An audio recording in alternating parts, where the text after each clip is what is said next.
Hello to you all. My name is Shannon Wagner. I'm 71 years old. On Tuesday, I'm going to be 72. And I have Alzheimer's disease.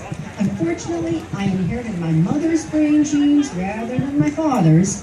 He had physical problems which caused his death, but he seemed to have no mental disabilities. My mother's symptoms were not very obvious then. However, she died of Alzheimer's disease several years after his death. Although I had always prided myself on having a really good memory, I started to have memory mistakes. But I could cope with that, writing myself notes and making lists.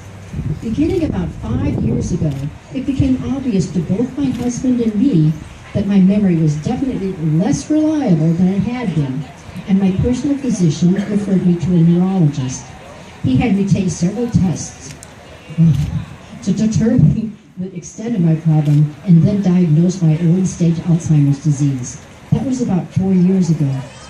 I started taking Namenda and Donepezil, plus multivitamins and lots of fish oil, and a couple of other prescriptions. I feel that my condition has stabilized as a result of these medications, but I must think realistically about the future. I know that there is no proven cure now, but the Alzheimer's Association advocates tirelessly for people like you and me. In particular, I appreciate the pertinent information and thoughtful and caring support that I've received from Jessie Cornell through the association.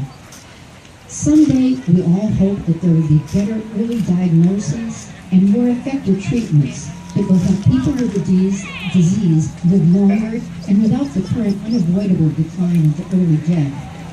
I personally am very grateful to my family and friends for their love and encouragement in this period of challenge. I hope that all who hear or read this message will support the Alzheimer's Association in its efforts to raise awareness as well as funds to support much-needed research and counseling for individuals and families or friends who struggle with the emotional and financial burdens of this condition. Thank you. Thank you, Shannon. Please, Shannon is going to